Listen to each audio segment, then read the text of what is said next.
베드로전서 4장 7절에서 11절을 제가 읽겠습니다. 만물의 마지막이 가까이 왔습니다. 그러므로 정신을 차리고 삼가 조심하여 기도하십시오.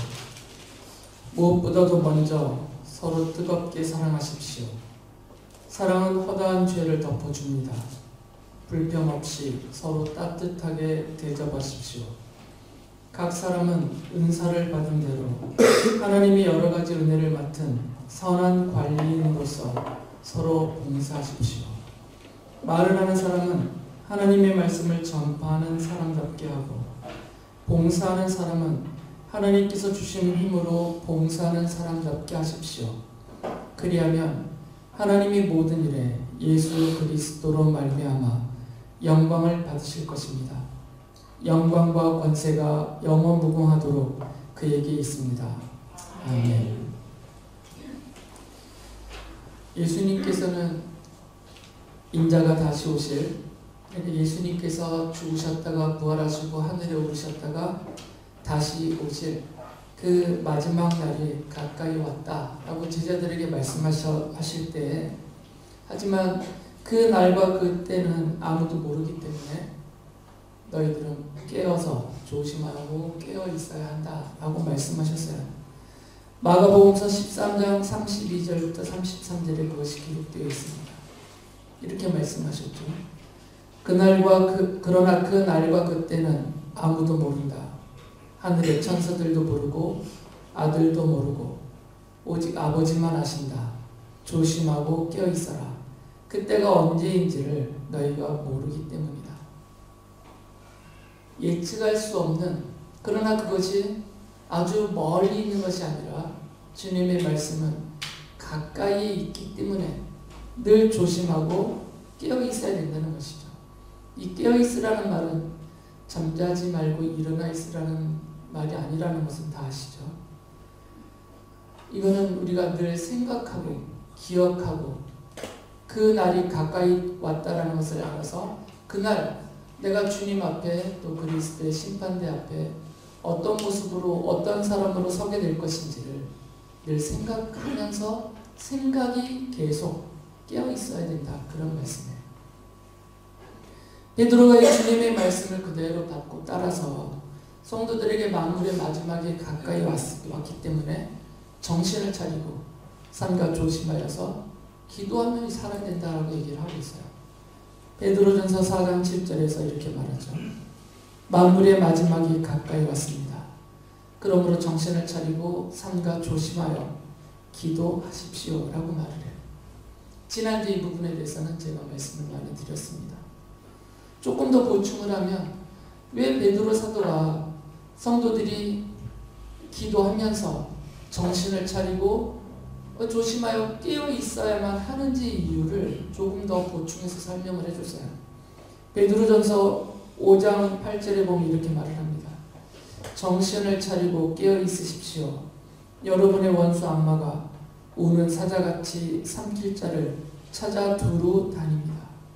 지금 이 만물의 마지막, 곧 주님의 재림의 때가 가까이 올수록 성도들의 원수 악마는 사탄과 그를 따르는 악한 영들이죠.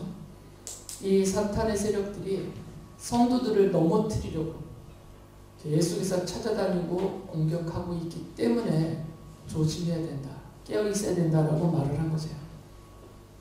정신 차리지 않으면, 늘 생각하고 있지 않으면 순식간에, 한순간에 이 사탄의 유혹과 미혹이라는, 그리고 박해와 핍박이라는 이 공격을 당할 때 견뎌내지도 못하고 파악하지도 못하고 순식간에 쓰러져 버린다는 거죠.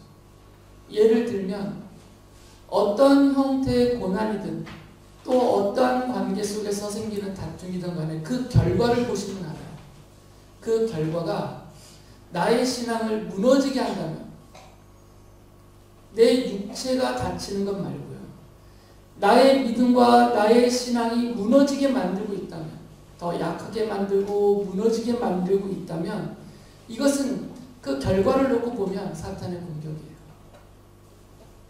어떤 경우였다 하더라도 사탄의 세력이 원하는 것이 그것이기 때문입니다. 그냥 사람과의 다툼이에요. 뿐이에요. 그냥 먹을 것을 놓고 다퉜을 뿐입니다. 그냥 자리를 놓고 다퉜을 뿐이에요.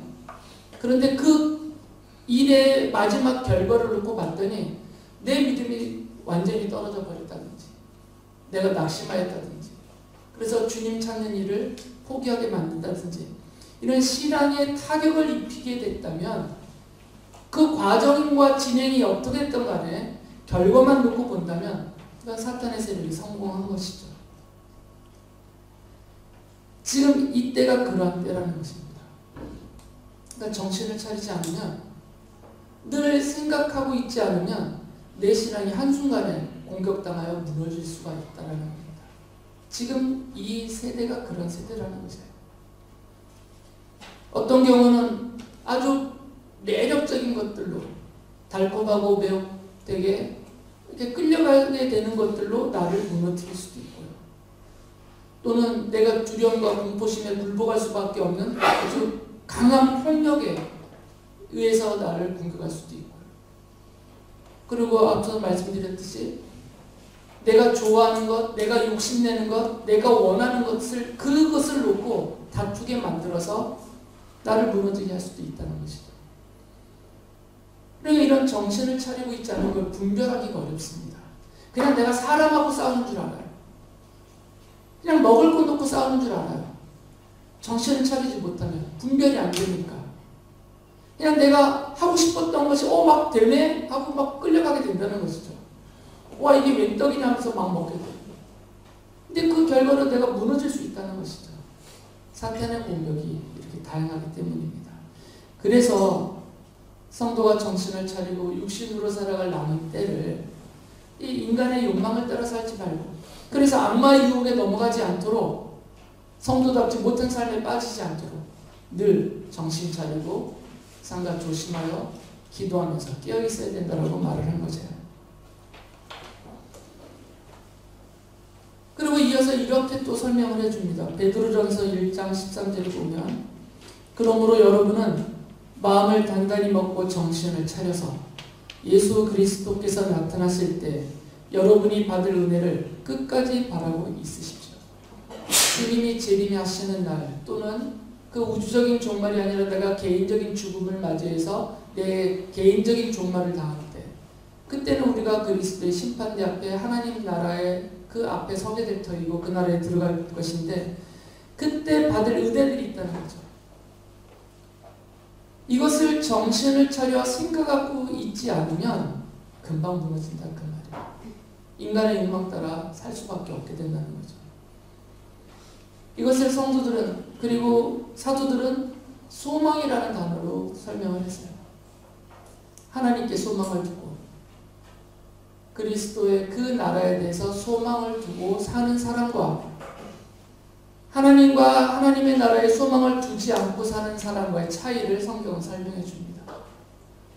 그 소망이 하나님 나라가 아닌 이 땅의 것에 하나님 나라에서 누릴 그 신령한 것들이 아닌 이 땅에 속한 물질적인 것에 소망을 두고 있는 사람은 주님의 다시 오실 그날을 생각조차 하지도 않고 내가 그리스도의 심판대 앞에 서게 될 날이 다가온다라는 것을 깨닫지도 못하고 자기의 신앙이 얼마나 지금 무너져가는지 눈치채지도 못하는 상태에서 인간의 욕망을 따라서 육신으로 살아갈 남은 때를 살게 된다는 거죠. 그러니까 마음을 단단히 먹고 정신을 차리고 삼가 조심하면서 깨어 있어야 되는데 그러려면 기도해야 된다는 것이죠. 기도 안 하면 못 깨어나느냐, 못 깨어 있겠냐, 정신 못 차리겠냐 하시는 분들이 계시지만 정신 못 차립니다. 실제로. 기도라는 것은 하나님 앞에 서고 하나님 앞에 머무는 시간이에요. 기도하지 않으면 내가 하나님 앞에 서지를 못해요. 그러면 정신을 잃어버리게 됩니다. 생각을 못하게 돼요.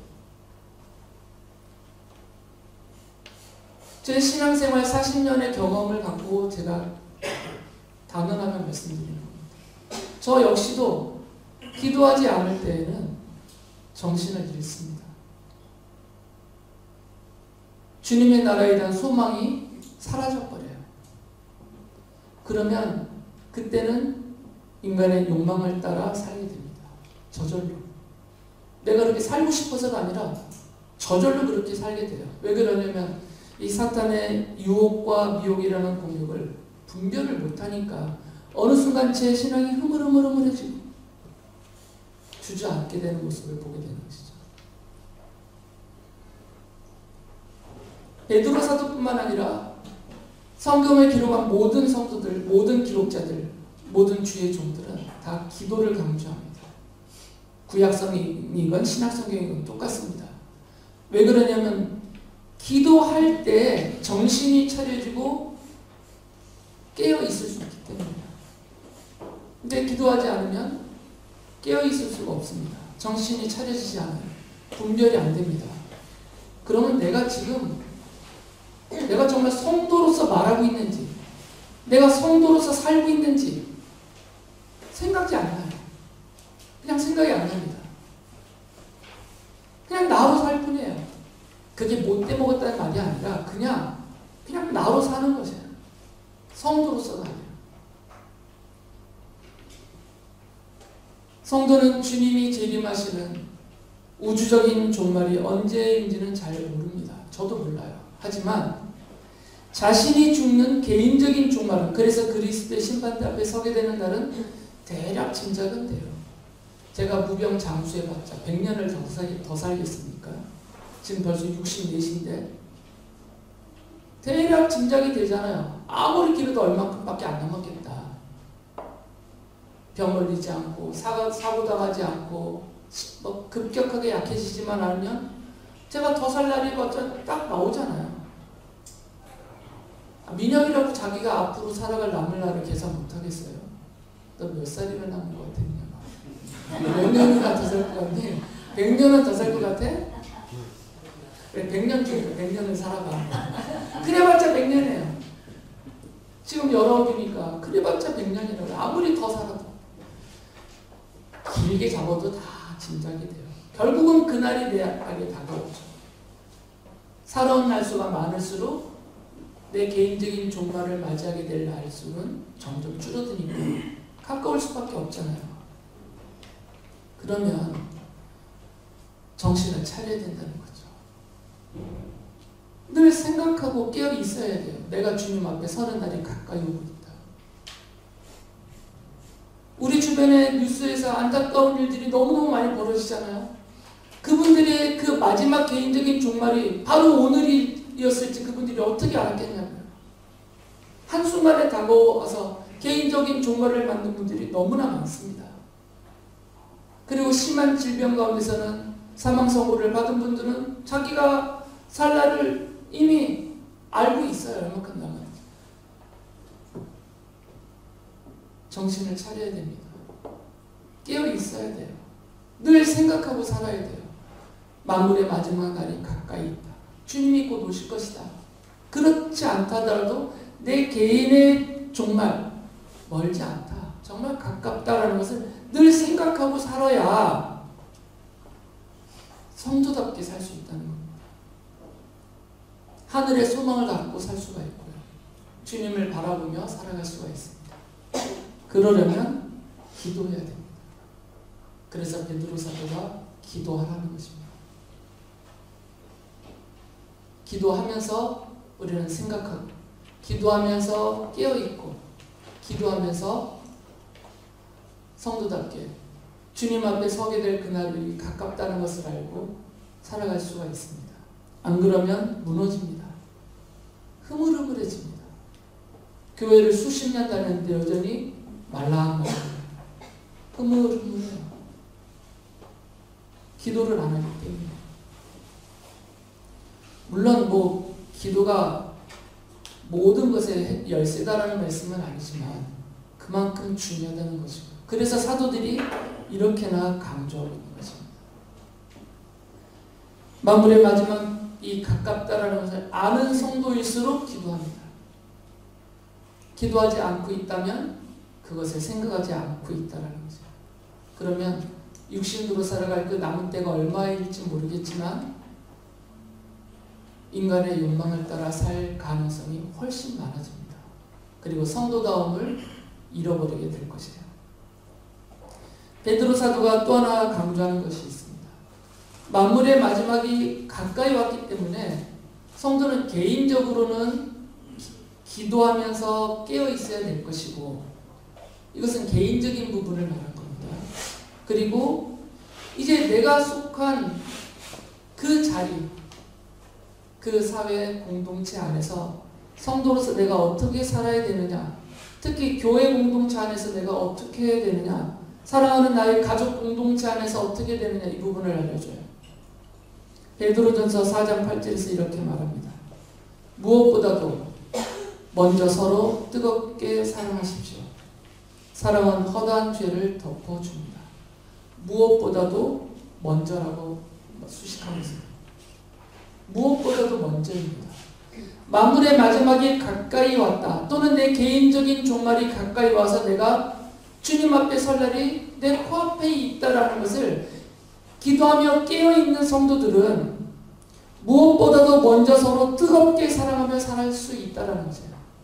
그런데 이런 생각이 없으면 무엇보다도 먼저 돈을 벌어야 되고, 무엇보다도 먼저 놀아야 되고, 무엇보다도 먼저 먹어야 되고, 무엇보다도 먼저 놀러 가야 됩니다.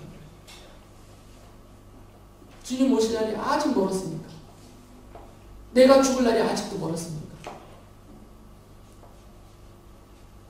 우주적인 종말이든 개인적인 종말이든 이것이 가깝다라고 여기면 우선순위를 따라 살게 돼요, 성도들이.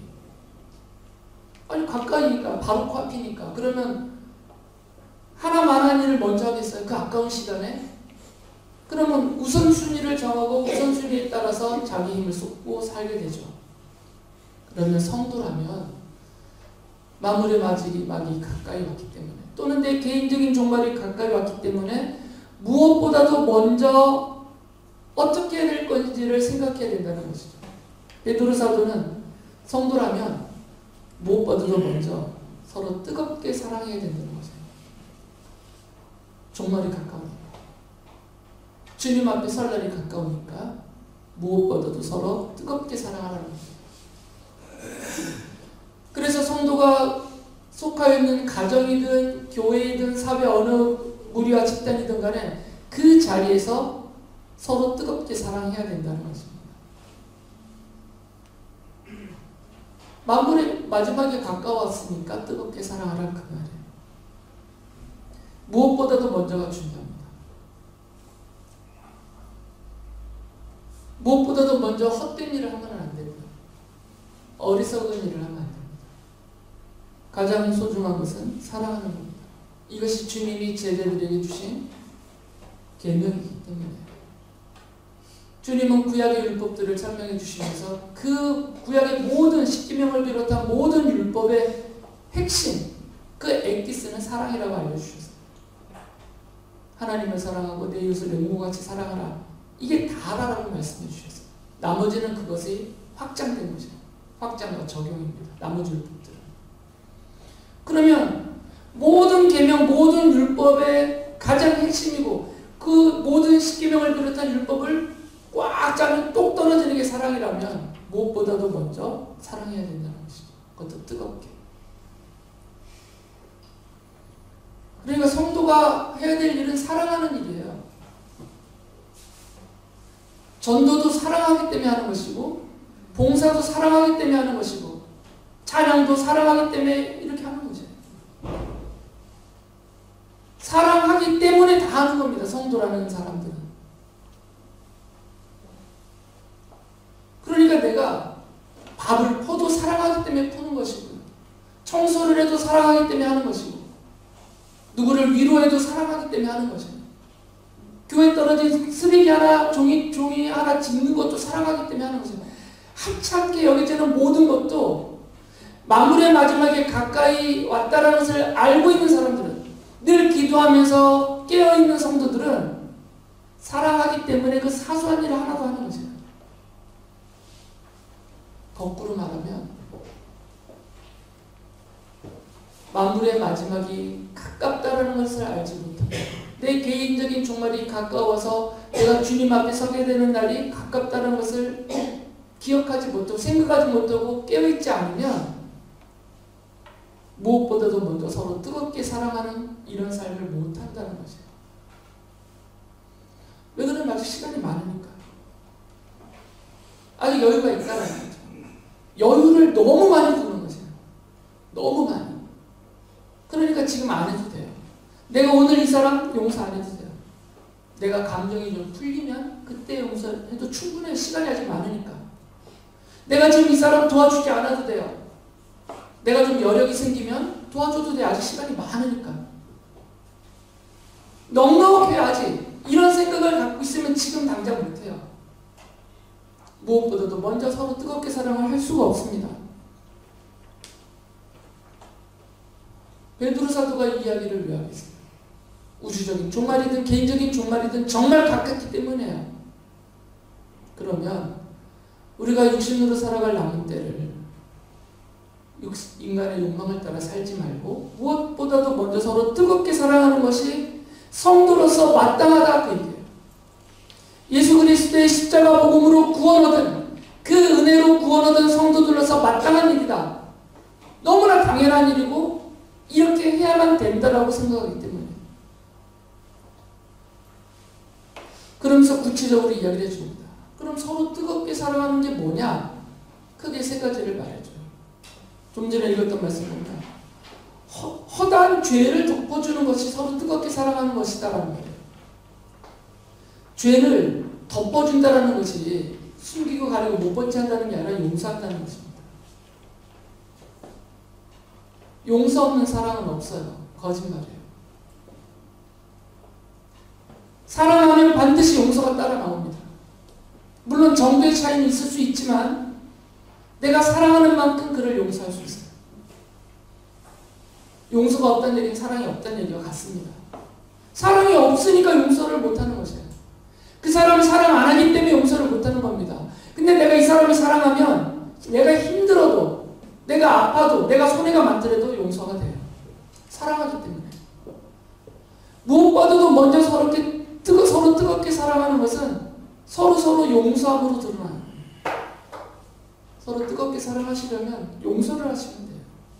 그게 실천입니다. 사랑의 실천. 서로에 대한 용서가 없으면 그 자리에서는 사랑이라는 것이 싹 쫓아나지 않습니다. 그나마 자라나던 것까지 싹 불태워버리거든요. 용서를 안 하면 남는 것은 분노이고요. 더 적극적으로 나가면 안갚음으로 나타나요. 진정한 용서는 이런 분노와 안갚음과 미움과 이거를 다 쓸어 없애는 것이에요. 용서하면 저절로 없어져요. 그것이. 두 번째는 베드로전서 4장 9절에서 이렇게 말해요. 불평 없이 서로 따뜻하게 대접하십시오. 용서라는 것은 서로 사이에서 생겨난 문제가 있었을 때 서로 뜨겁게 하는 방법이에요.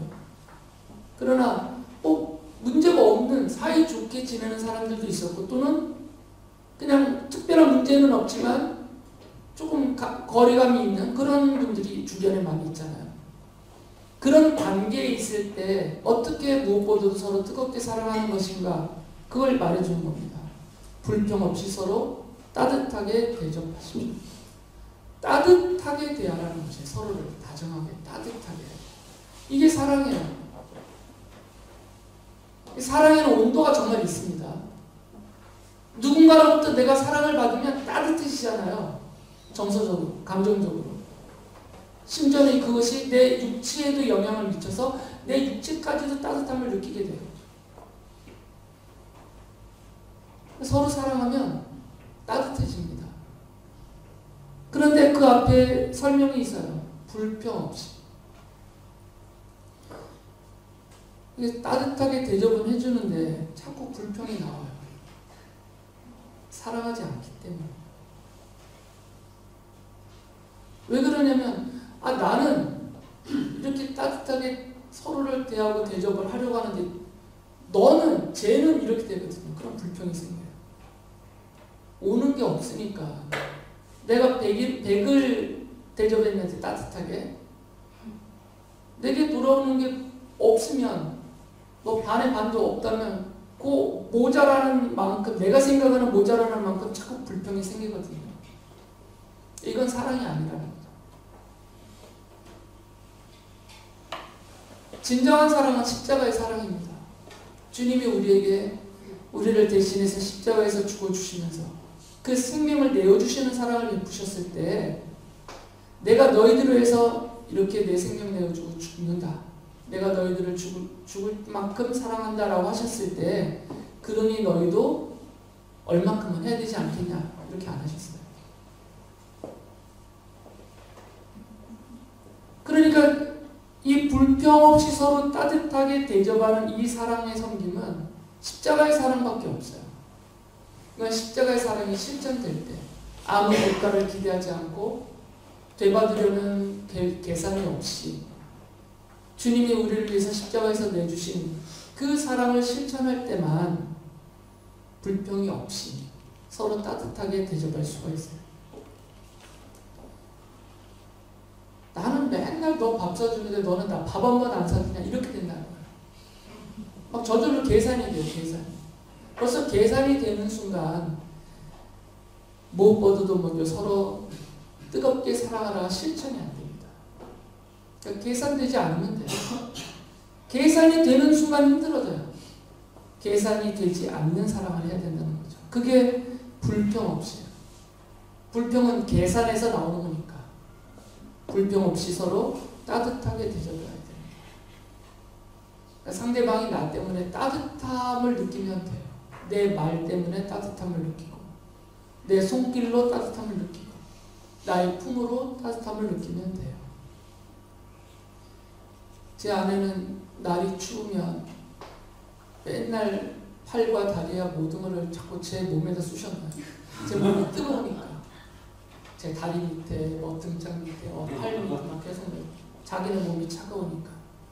그러니까 제 몸이 뜨거우니까 따뜻함을 느낄 수 있겠죠. 근데 제가 속에서 부글부글하고 있다면 그게 진짜 따뜻함이 되겠냐고요. 눈치채죠. 함께 이불 덮고 사는 사람 이걸 눈치 못 채겠어요? 성도들이 하루 이틀 보는 것도 아닌데 그걸 눈치 못 채겠냐고요. 나를 지금 밥을 사주고 있는데 제가 속에서 배탈이나 나라 이러고 있을지 눈치 못 차겠냐고요. 그거 먹고 탈이나. 그러니까 불평이 없이 계산을 하지 않는 그런 따뜻함이 진정으로 느껴지는 사람이 됩니다. 세 번째로는 베드로전서 4장 10절에서 이렇게 말을 했어요. 각 사람은 은사를 받은 대로 하나님의 여러 가지 은혜를 맡은 선한 관리인으로서 서로 봉사하십시오. 봉사하라는 거예요.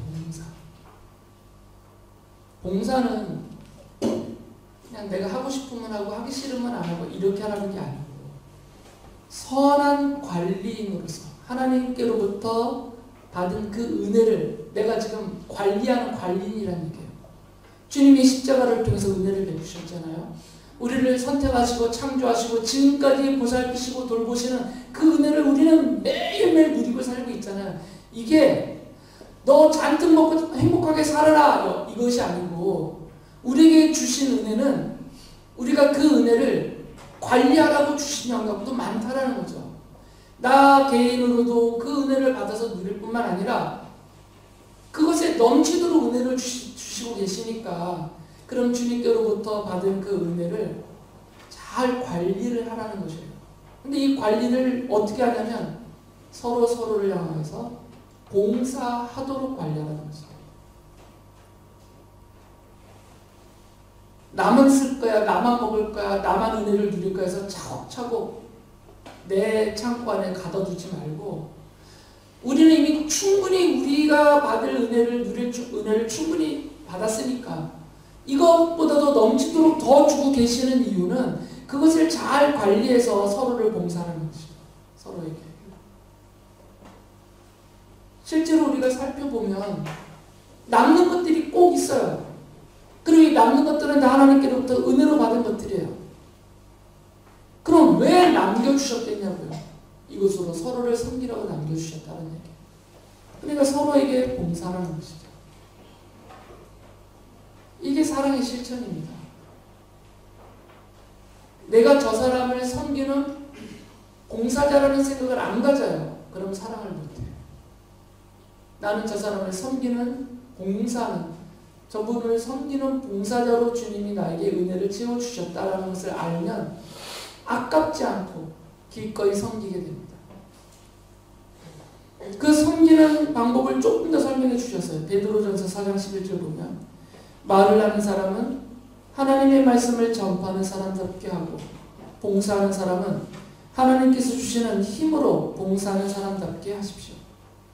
생색내지 말고 서로 섬기고 봉사할 때 티내지 말고 생색내지 말고 제발 좀 알아달라고 티내지 말고 다 하나님이 주신 것이다라는 것으로 하라는 거죠. 그러니까 티를 낼 필요가 없죠. 내 것이라는 것이 티가 날 수가 없어요. 그리고 이 서로 봉사하고 섬기는 것은 물질이나 행동뿐만 아니라 말로도 섬길 수 있어요. 그러면 말을 할 때는 하나님의 말씀을 전하는 사람처럼 서로 말을 하는 거죠. 이거는 하나님의 말씀을 전하는 사람들, 설교자나 전도자들은 자기 말하지 말고 하나님 말씀대로 하세요, 이 말이 아니고 우리들이, 성도들이 서로를 봉사하고 섬기면서 서로에게 말을 할 때 마치 하나님의 말씀을 내가 지금 전하고 있어요 라는 그런 태도와 그런 생각과 그런 내용으로 서로에게 말을 하는 거죠. 민혁이와 규표가 서로에게 말할 때 그냥 나는 민혁이 나는 규표 이렇게 말하지 말고 서로에게 하나님의 말씀을 전하는 사람처럼 서로에게 말을 하는 거죠. 그러면 욕이 사라지겠죠? 하나님 말씀에 욕이 어디 있어요? 그러면 서로에게 욕을 안 하게 되겠죠. 서로를 원망하는 말 안 하게 되겠죠. 하나님 말씀이 무슨 원망하는 말씀을 전합니까?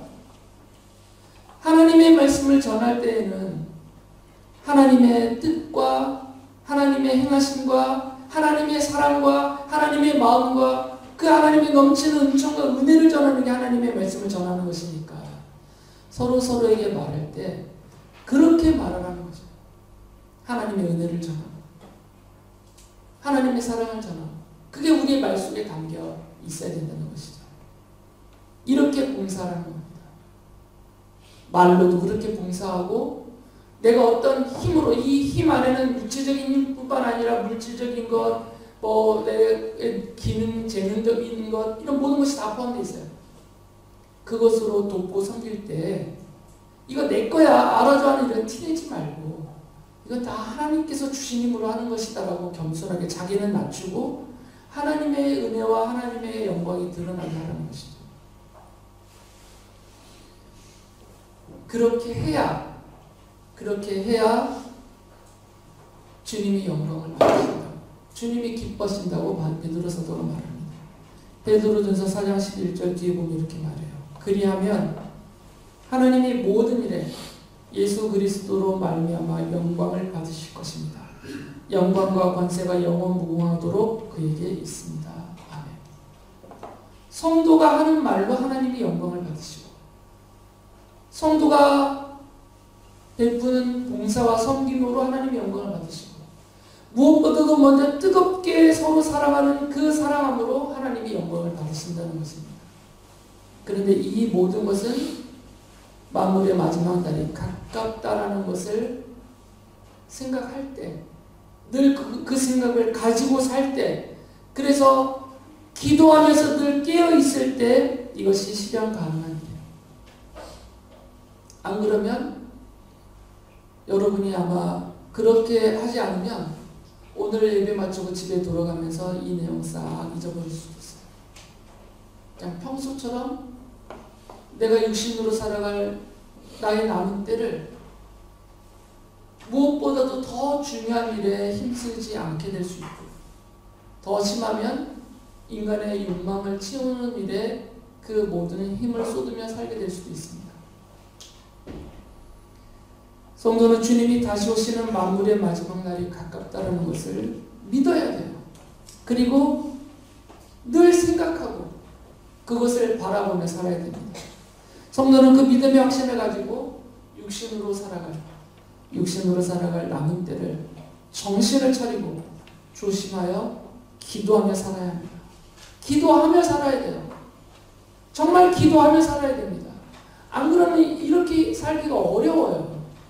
이건 실천적인 방안이에요. 기도는 구호가 아니라 그냥 명분이 아니라 실천해야 될 일이에요. 아는 것으로 안 됩니다. 기도해야 되지 아는 것으로 안 돼요. 기도를 실제로 해야 됩니다. 그래야 깨어있을 수 있고 생각할 수 있고 하나님과 하나님 나라에 대한 소망을 가질 수 있고 그러면 무엇보다도 먼저 서로 뜨겁게 사랑을 어느 정도로도 할 수 있어요. 그러면서 그 모든 일에 내가 성도로서 살아가는 말하고 행하는 모든 일에서 하나님이 기뻐하시고 하나님이 영광을 받으시고 내가 성도답게 살아가는 나의 모습을 발견하게 될 것입니다. 마지막 날은 멀지 않습니다.